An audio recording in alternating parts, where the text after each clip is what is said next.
The FBI is the most sophisticated law enforcement agency in the world, pursuing the most dangerous criminals. When a young girl is kidnapped in front of her own family. Who takes a 10-year-old child in broad daylight? What kind of sick bastard does that? A former victim holds the key to the abductor's identity. That's when I said, oh my God, that's him, that's him. The Bureau mobilizes. You have one mission, and that's to find her alive. FBI, Criminal Pursuit.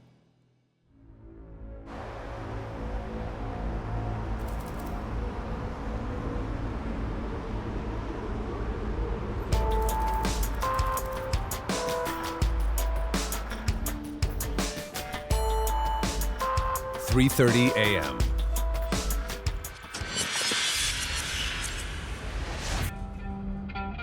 "20-year-old medical student Michanne Matson leaves a friend's house and begins the short drive to her apartment. It's a rare break from her hectic life studying to be an orthopedic surgeon and working part-time. All I ever wanted to be was a doctor. That was my entire life. That was my entire purpose, was to be a doctor. As Michanne approaches her neighborhood, she notices a white truck idling at a stop sign. And it had plenty of time to turn.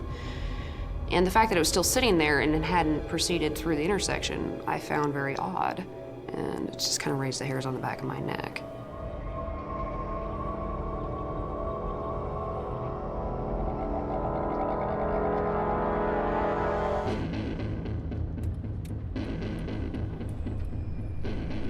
Michanne continues a few blocks before turning into her apartment complex parking lot.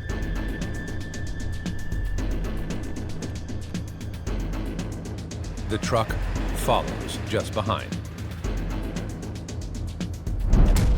Michanne sees the truck stop.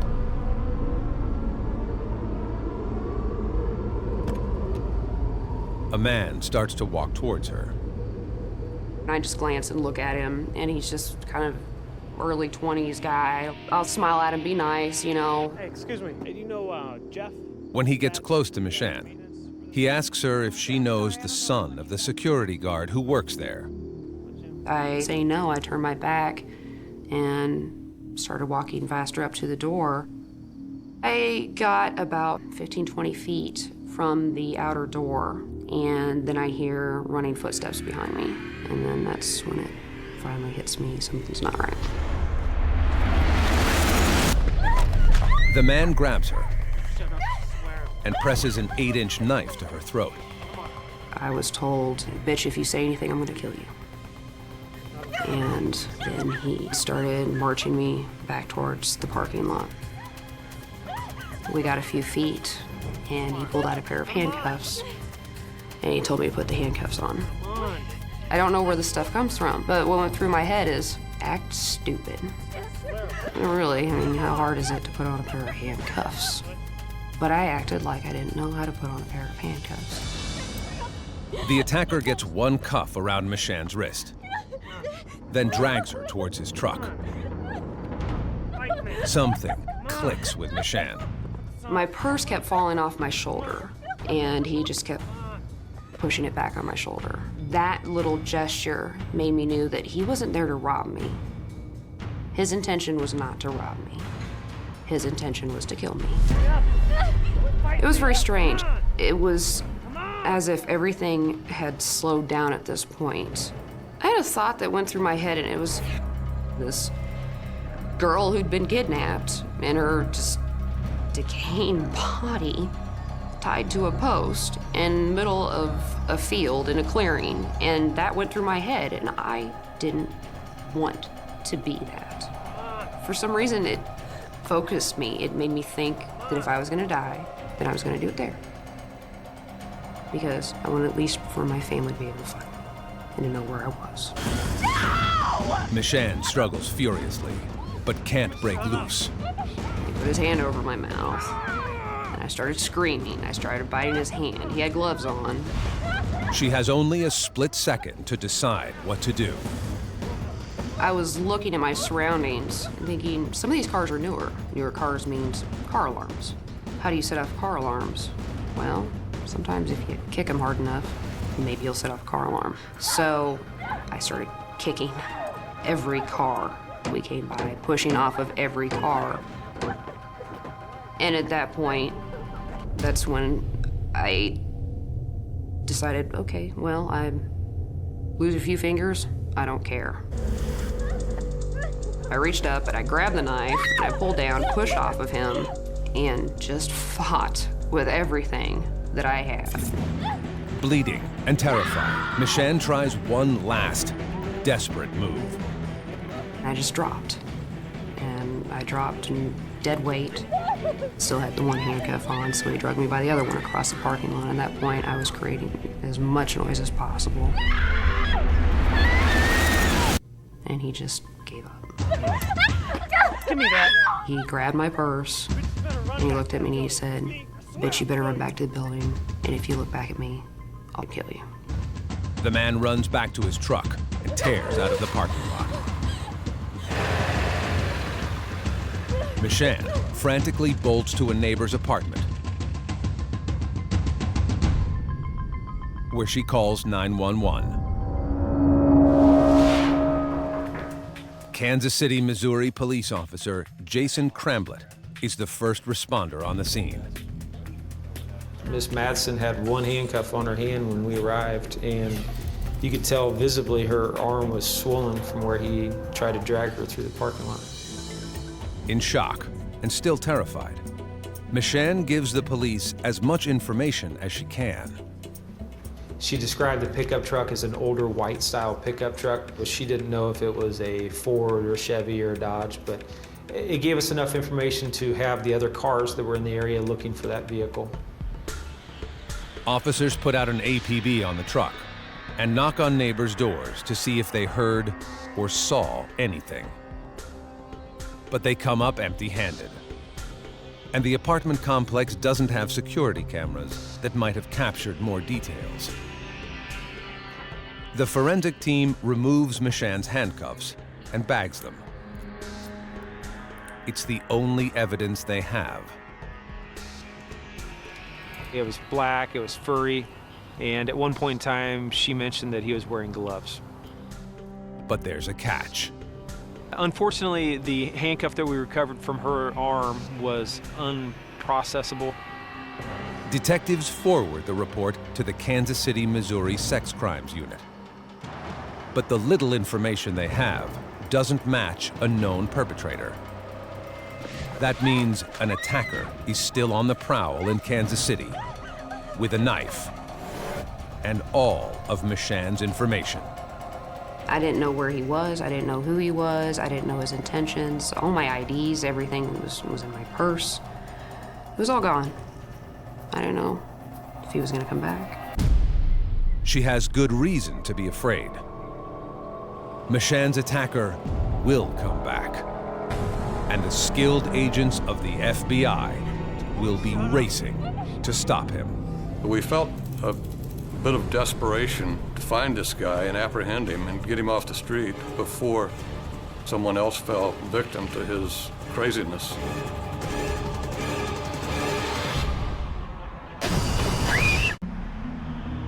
October 12th, 1999. It's been 10 days since a violent predator attacked Kansas City, Missouri medical student Michanne Matson. Police know a dangerous man is on the loose, but he's covered his tracks well. I was terrified. I couldn't return to my apartment building. I moved in with a friend of mine. I couldn't sleep. I could barely go to class. She was lucky to be alive. She fought him off. What's next? What's most available? What's easier? Well, a child.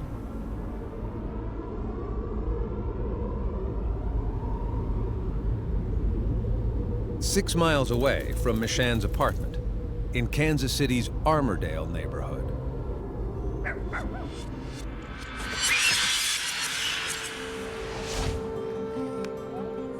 "11-year-old Penny and 10-year-old Pamela Butler are playing in their front yard Their 16-year-old sister, Cassie, is keeping an eye on them. I gotta go feed the baby. I'll be right back, okay, guys? I was right there in the living room, right next to the front door, with the front door open. It's like I hear him out in the front yard. The girl's mother, Sherry West, is at work, but believes her daughters are in good hands. I grew up in that neighborhood my whole life. I was born and raised there, so I knew everybody there, you know, from 14th Street all the way down to 10th Street. Around 5:30 p.m., You guys ready for a snack? Turn to the store. Cassie gives Pamela permission to go to the corner gas station to buy a snack.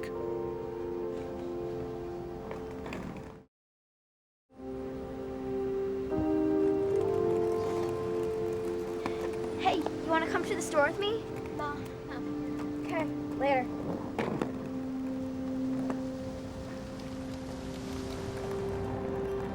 Pamela rollerblades the 2 blocks to the store alone and buys some cookies. What she doesn't know is that someone is watching her every move. Half a block from her house, a white truck is parked in her path.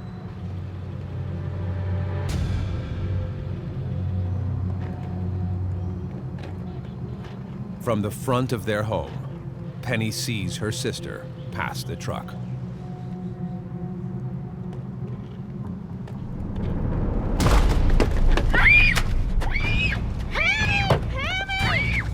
She said that the door of the truck was open, the driver door was open, and she said the guy had to be laying down because she saw him get up from like laying down position, and he just grabbed her. The man pulls Pamela into his truck and jumps in, holding her down. I hear Penny screaming, Cassie, somebody took Pammy. I jump up and with the baby in my arms and ran outside. Somebody took Pammy! Cassie tries desperately to stop the truck. He took Pammy! And I ran out in the middle of the street, and as he came around the corner, the front end almost hit me. I was standing there with my baby in my arms. I was able to see him holding her down in the forward of the truck, trying to fight to get up, and he kept pushing her down. He looked calm. He looked like he knew what he was doing. It scared me very much. I tried to run after it, screaming and yelling He took her! that somebody stole my little sister. Just down the block, a neighbor is chatting with a friend when he hears Cassie and Penny shouting. Did you hear that? Go check that out.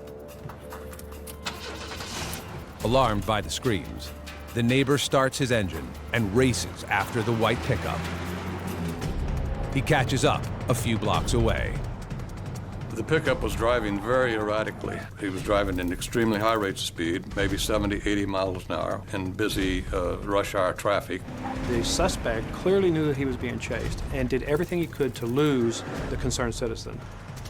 When the truck veers onto a highway, the neighbor floors the gas and manages to get next to the truck. He happened to have a pad of paper and a pen. He recorded the license plate number. The abductor suddenly swerves onto an off-ramp. He darts through traffic, nearly causing an accident. The neighbor is forced to slam on his brakes. He watches helplessly as the abductor turns a corner. He could no longer keep up with him, and he lost visual contact with him. The kidnapper has gotten away, taking Pamela with him. Back at the house, a panicked Cassie has called her mother at work and told her what happened. I was like at a blank. I was stunned. I couldn't believe that this was happening to me. You know, I couldn't understand why somebody would want to take my child. Sherry West races home, arriving at the same time as Kansas City, Kansas police officers. Vince Davenport, newly promoted to detective, has handled kidnapping cases before, but it's immediately clear that this case is different. When our officers showed up on the scene, we sensed the panic and the desperation and the severity of what had happened in the faces and in the words of the witnesses. Detectives have to ask Sherry tough questions. She and Pamela's father are estranged. It's clear he wasn't the driver, But could he have arranged for Pamela to be kidnapped? Under normal circumstances, these abductions tend to involve other family members, or there's some other explanation where a family member might have some information. Investigators press Pamela's sisters for detailed information about what they saw.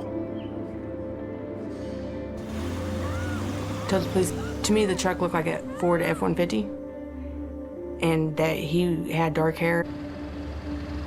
Police need to find that truck, and fast.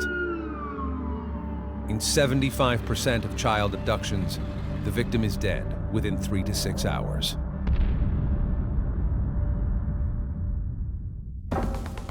But in this case, investigators get an unusual break. 911, what's your emergency? The neighbor who chased the kidnapper has a license plate number. Missouri 177CE2. The statistical likelihood of a safe recovery in these types of cases was low. Because we had a license tag number, we felt that we might be able to buck the odds and really make a break in this case before anything tragic could befall Pamela. Records indicate the truck is licensed to a construction company in Missouri. But who is the driver? The business is closed for the day, and there is no contact name in the records. Detectives can't afford to wait until the next morning. We were prepared to break into that business. If we have to go through a Rolodex or look at somebody's desk to find a phone number, the urgency was that great. Officers race to the construction office, desperate to find the name of the truck's driver. But there's another concern. What if the abductor has taken Pamela across state lines? They could be headed anywhere in the country. Police contact the one federal agency that can track violent criminals anywhere in the United States, the FBI. Special Agent Dirk Tarpley joins the case. The FBI is automatically going to be involved in any type of investigation relative to a missing child. In our case, the unique situation here is it is a federal violation if a child crosses state lines during an abduction. For Special Agent Joanne Madden, the brazen nature of this abduction is particularly alarming. It was right in front of the victim's house, and he grabbed her right off the street. It was late afternoon, plenty of light, other people out and about in the neighborhood, and he just didn't care who saw him or anything. There was definitely a no-holds-barred type atmosphere going on with all the police agencies involved. Whatever we got to do, find this girl. FBI agent Cullen Scott and Kansas City authorities scour the neighborhood near Pamela's home. Someone had actually found a pair of rollerblades in the immediate area, and we thought we had a good lead there. You know, if they were hers, maybe they would, you know, she'd be close in, you know, in the vicinity and they would find her. Take your time and make sure. Those aren't. Not them? They showed them to me and they wasn't hers. It just made the pain even worse. I mean, it made me more scared because I just didn't know where she was at. I didn't know anything about her. That's all I was going on was fear. The rollerblades are a dead end, and investigators still haven't been able to track down the owner of the white truck. Pamela's life hangs in the balance. This is not a normal case. This was an emergency. The life of this 10-year-old girl was on the line. Everybody knew it, and everybody was willing to make whatever decisions had to be made that night to identify who was driving the truck because the clock was ticking.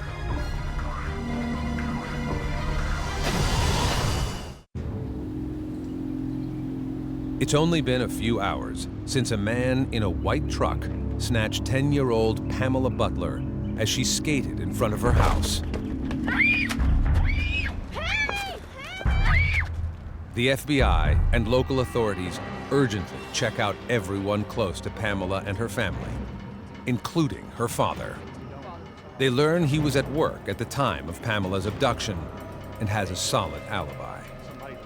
I knew in my heart it wasn't nothing like that. I knew that it had to be a stranger abduction because nobody else would take her. I mean, if it would have been a family member, I wouldn't be standing there with the police. I would have been at their house. I would have been getting her back. This was a case of a true stranger abduction, and there was a sense of panic by, I think, everybody. The only lead investigators have is a description of the truck and a license plate number provided by a neighbor who tried to chase down the abductor. The clock was ticking, and so with that information, all of our efforts had to be directed to finding out who owns the truck, where are they, and who's driving the truck. The task force blitzes the media with information about Pamela. Even though we didn't have a formal process in place, we did try to use the media in a way that we really hadn't used them before, which was to try to hit both radio and television to get that information out to the public. The public responds with a grassroots effort to find the little girl. From the moment that this abduction hit the airwaves here in Kansas City, it was the story. From morning till night. This was the story that Kansas City was talking about on all of the news channels, on radio. Sherry West goes on television around the clock, begging for her daughter's life. I love you, Perry. Mommy does. If you get away, please call Mom. I figured somebody would see something somewhere. Somebody had to notice something. Just have to jot somebody's memory to get the right lead.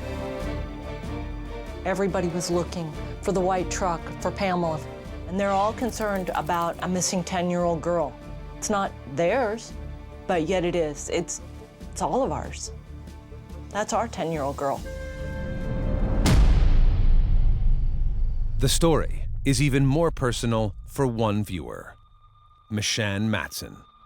She's still recovering from her attack just 10 days earlier when she hears the description of the suspect. It comes on the news. They're talking about this abduction of this little girl, Pamela. And I hear something about a white truck. And That's him. that gets my attention. And then they start showing pictures and giving the description. And that's when I said, oh my God. That's him. That's him. Michanne notifies police that the suspect is the same man she fought off in the parking lot. The same man who threatened to kill her. I didn't stop him.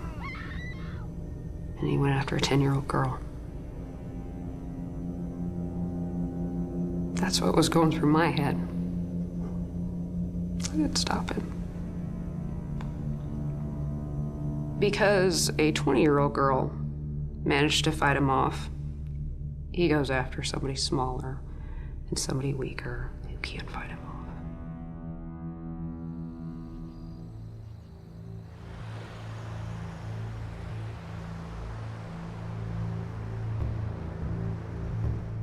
Around 11 p.m., a call comes in from Grain Valley, Missouri, 25 miles east of Kansas City. A couple reports that around 6:30 that evening, they had gone to their church on the outskirts of town to do some maintenance. In the back parking lot, secluded from the road, they saw an unfamiliar white truck. They thought it a bit unusual. It's a small church, small congregation. Neither of them recognized it. And they were curious enough that they wrote the license number down and looked inside. And she inside observed what she described it as an Afghan, multicolored Afghan. The license plate is the same one Pamela's neighbor wrote down earlier that day. Grain Valley PD immediately sends a vehicle to the church parking lot, but the truck is gone. A search of the woods nearby reveals no trace of Pamela. When they got there, there was no white truck, no Pamela, and I'm like, I'm right back at square one again, where do we start now? Investigators are desperate to find the registered owner of the Ford F-150. but they have only been able to track down the name of a construction company in nearby Independence, Missouri. In the early hours of the morning, the task force finally locates the business owner. I personally went to his residence at about 4 o'clock in the morning.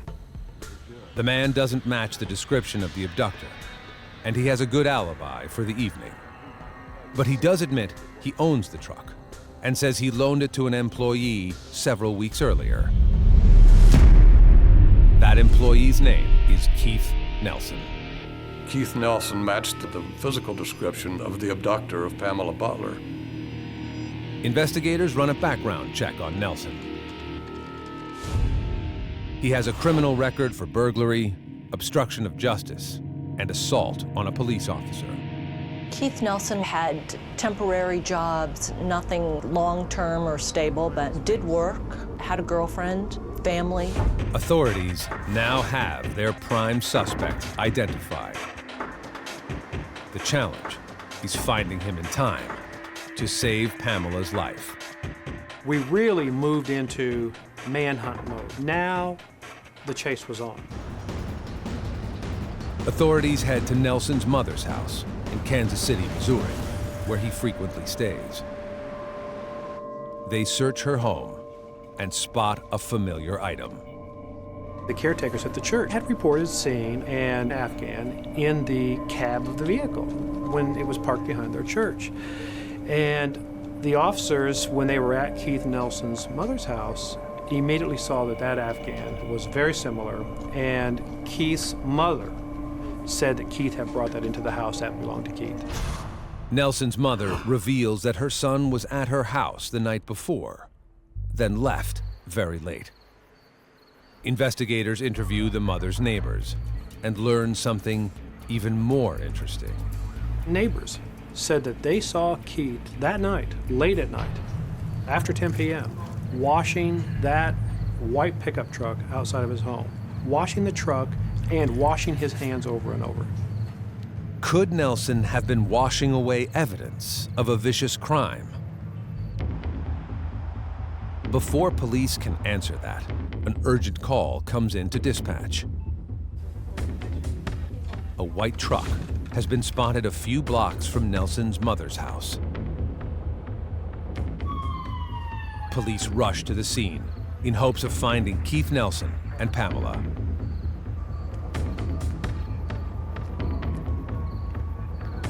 Instead, they find the empty vehicle wiped clean.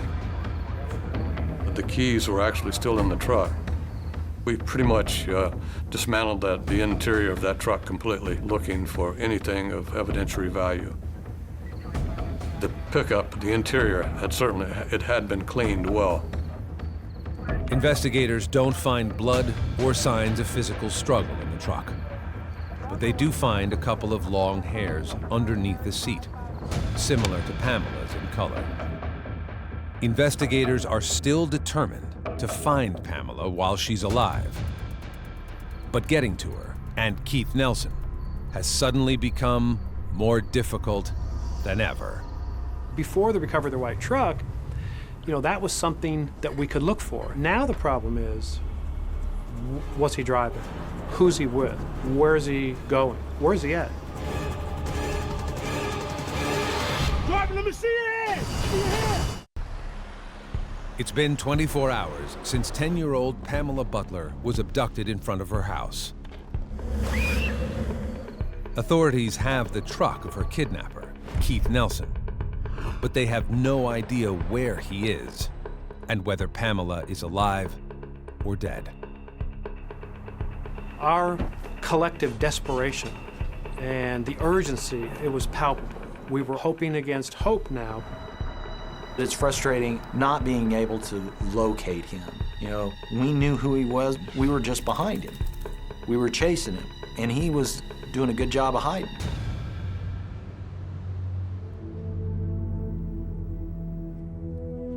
Pamela's family is in agony.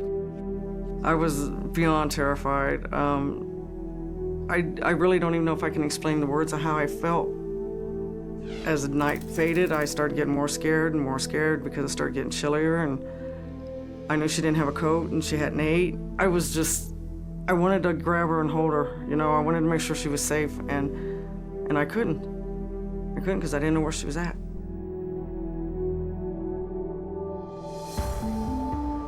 Investigators cling to the hope that of the hundreds of tips pouring in from the public, one of them might lead to Pamela.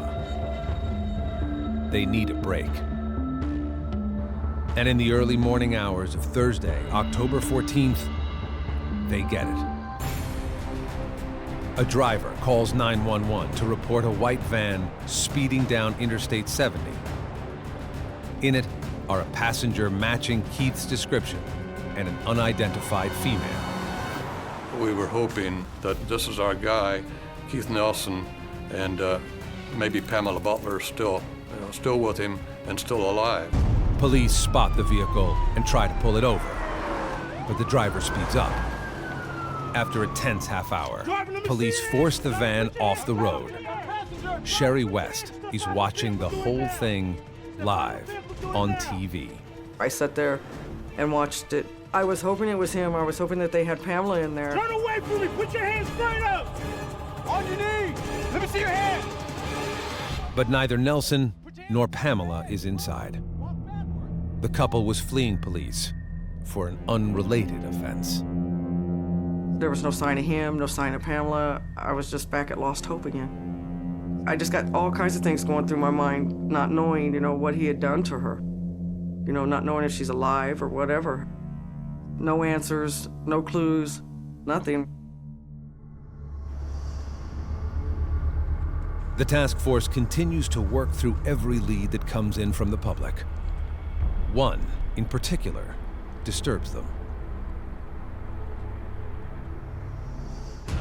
A caller who worked as a day laborer for Keith Nelson reports that a few weeks earlier, Nelson bragged that he had fantasies about raping and killing women. What he wanted to do to women, prostitutes, girls, very, very sick, very predatory, very abusive acts.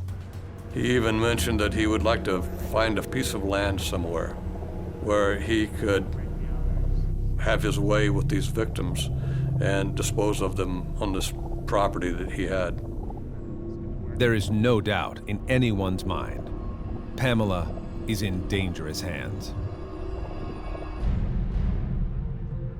It did speak to his psyche, and it did speak to a certain propensity that was evil and was dark. If he would do this so brazenly one time, and we didn't stop him quickly, he would do it again, and maybe again and again and again. Around 1:30 p.m., Lori Torres, a secretary with the Kansas City, Kansas Police, is driving near the Kansas River. She has spent the last 2 days helping on the case. I had produced a missing person poster on Pamela. I had also produced the wanted poster on Keith Nelson. Lori cruises slowly on top of the levee when she spots a man sitting below.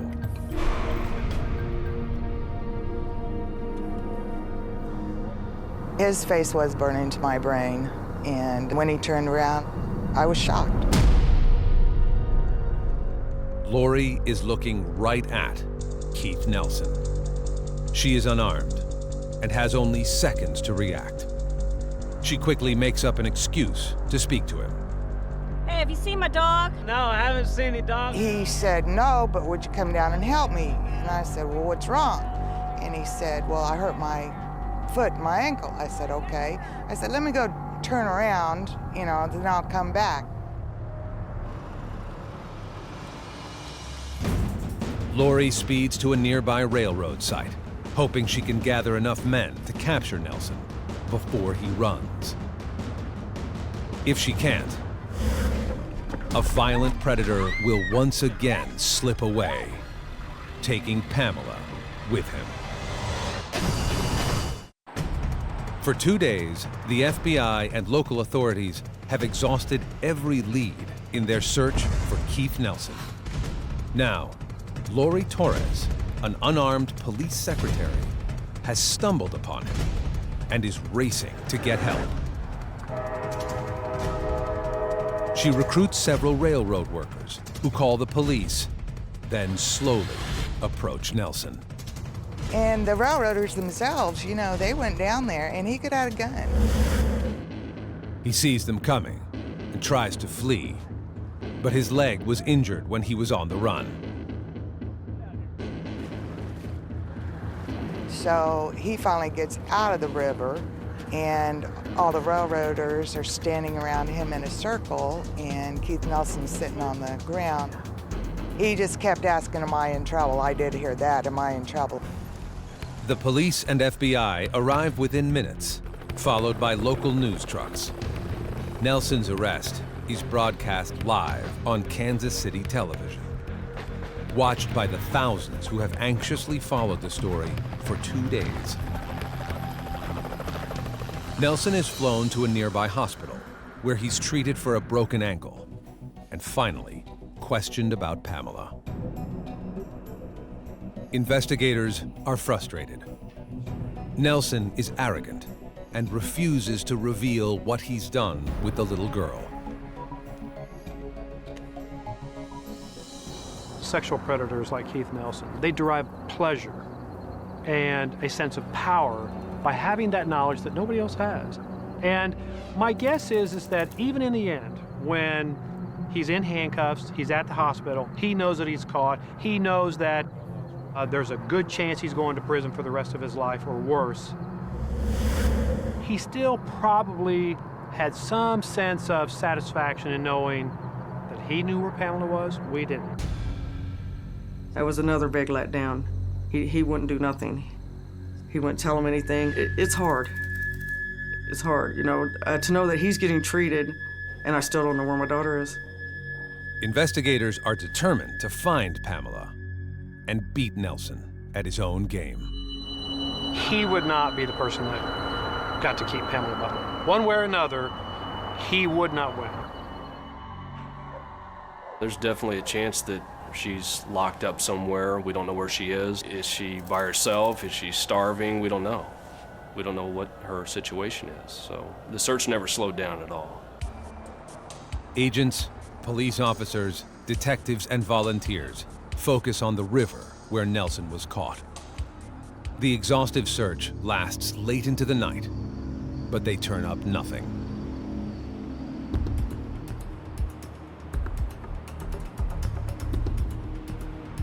They go over every piece of evidence they have and decide to revisit one more place they might be able to find Pamela.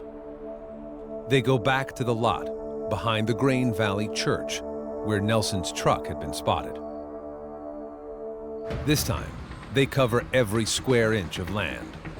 More than 100 law enforcement agents line up side by side to walk deep into the woods.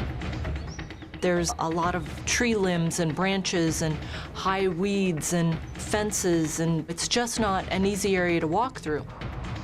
One of the FBI agents saw a piece of clothing, and as he got closer, he realized it was panties from a child. About 12:30 p.m., 3 days after Pamela was abducted, a searcher notices a pile of sticks under a tree in a field north of the church. Underneath, the nude body of a little girl. It is Pamela Butler. The coroner determines Pamela has been raped and strangled to death with a wire. She had likely been killed within an hour or two of her abduction. Something more that sticks with me after all these years working these cases is, how horrible do you think it was for Pamela? What a nightmare that was. To be rollerblading, to see your house, only a few feet away is your sister, and somebody comes out of nowhere and just grabs you and throws you in a truck, pushing your head down, yelling and screaming. Can you imagine yelling for your mother or your father to help you out? That's her last thing that she saw on the face of this earth, was this human being doing that to her. How horrible is that?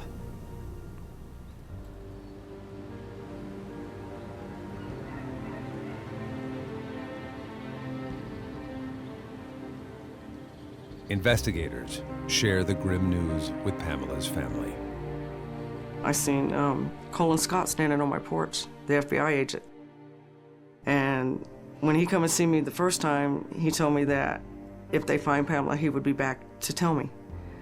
So when I seen him standing there, I just had this gut-wrenching feeling that something was wrong. I looked at him and I said, "She's dead, isn't she?" He had me sit down and he told me that they had found her body. And I lost it after that. I mean, I just couldn't do nothing but cry. I'm still numb of the thought that she's gone. She's laying in this casket and she's really not coming back. Keith Nelson is charged with 2 federal counts: aggravated kidnapping resulting in death, and interstate travel to commit aggravated sexual abuse of a child resulting in death.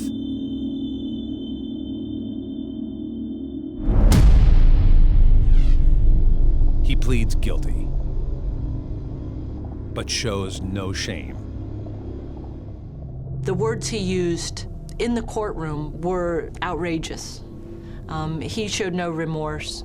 I'll never forget his one comment about everyone thinks it's so hard to kill a child.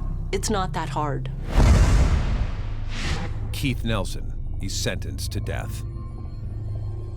He awaits his execution date in the federal prison in Terre Haute, Indiana. Those whose lives were changed by Nelson are left to carry on. I write every now and then inside of a journal when I feel down and missing her. I love her and I miss her. Emotions are still there. I can still pull them up 12 years later. It doesn't leave you. It doesn't ever go away. It's on a constant reel inside your head. Michanne Matson was so torn by her experience that she dropped out of medical school. She is now a police 911 dispatcher. When I didn't have anybody, when I was alone, there were these police officers that cared, and they cared about Pamela and her family, and they poured their heart and soul into that case and looking for that poor girl and finding her and finding Keith. And they did everything and it broke their hearts. So I became a dispatcher and I spend every day now paying them back, and I do what I do every day to thank them, so now I have their backs.